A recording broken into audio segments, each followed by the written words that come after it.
Shalom, selamat pagi Bapak Ibu Saudara sekalian. Pagi hari ini kita akan merenungkan kembali firman Tuhan di dalam 2 Korintus pasal 13 ayat 5. Demikian bunyi firman Tuhan, ujilah dirimu sendiri apakah kamu tetap tegak di dalam iman. Selidikilah dirimu, apakah kamu tidak yakin akan dirimu bahwa Kristus Yesus ada di dalam diri kamu. Sebab jika tidak demikian, kamu tidak tahan uji. Sebelum Yesus memulai pelayanannya, Roh Tuhan membawanya pada masa pencobaan di padang gurun selama 40 hari 40 malam.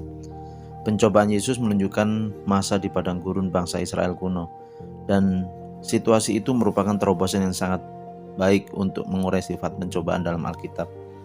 Kata Ibrani untuk masa pencobaan itu sendiri memiliki arti atau akar kata yaitu keajaiban atau panji-panji. Bagaimanapun pencobaan dapat menjadi bangunan karakter yang memaksa kita menaikkan panji-panji iman kita dan memandang Tuhan untuk mendapatkan kelepasan yang ajaib. Dia berhasil, Bapak Ibu. Ya, Yesus berhasil. Musa menjelaskan bahwa Tuhan mencobai bangsa Israel untuk menyingkapkan isi hati mereka, yaitu untuk menunjukkan apakah mereka berpegang pada perintahnya atau tidak. Dengan cara yang sama, pencobaan Yesus di padang gurun juga membuat kita mengerti tentang isi hati Yesus sebagai juru selamat kita. Yesus berhasil ketika kita gagal. Kita semua tidak percaya pada Tuhan dan langsung lari ketika menghadapi masalah. Seperti bangsa Israel juga yang alami Adam Hawa ketika diuji dengan pohon di Taman Eden.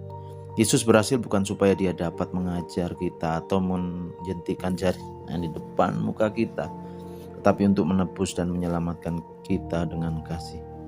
Salah satu tujuan ujian dan pencobaan adalah untuk menunjukkan keadaan hati kita di hadapan Tuhan. Ujilah dirimu sendiri, kata Paulus. Apakah kamu tetap tegak di dalam iman? Di dalam 2 Korintus pasal 13 ayat 5. Ujian menarik kembali kita menutup tulang rusuk untuk menyingkapkannya apa yang ada di dalam hati kita. Tuhan memakai pencobaan bukan saja untuk memurnikan umatnya, tetapi juga untuk menyingkapkan kejahatan orang-orang yang menentangnya, sebagaimana kita baca di dalam Daniel pasal 12 ayat 10. Itu sebabnya ketika kita tahu Tuhan sedang bekerja, kita dapat menganggapnya sebagai suatu kebahagiaan karena ada janji bagi orang yang bertekun di dalamnya. Bahkan ketika kita gagal dan jatuh dalam pencobaan, kita dapat datang pada Yesus karena Dia adalah imam besar kita yang sama seperti kita. Ia telah dicobai, hanya tidak berbuat dosa. Sehingga seperti yang diingatkan oleh penulis Ibrani, Tuhan dapat memahami ketika segala kelemahan kita ada. Sebab itu kita dapat dengan penuh keberanian menghampiri tahta kasih karunia, supaya kita menerima rahmat dan menemukan kasih karunia untuk mendapat pertolongan pada waktunya. Yesus lebih dari sekedar teladan untuk diikuti.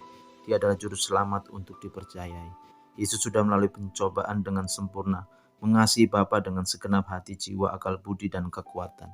Bahkan sampai mati menyelesaikan ujian yang kita sudah gagal agar kita dapat dipersatukan dengannya untuk selama-lamanya.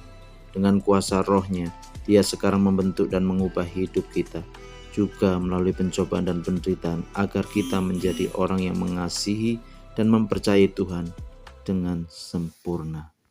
Puji nama Tuhan. Biarlah firman pada pagi ini memberkati kita semuanya. Tuhan Yesus memberkati.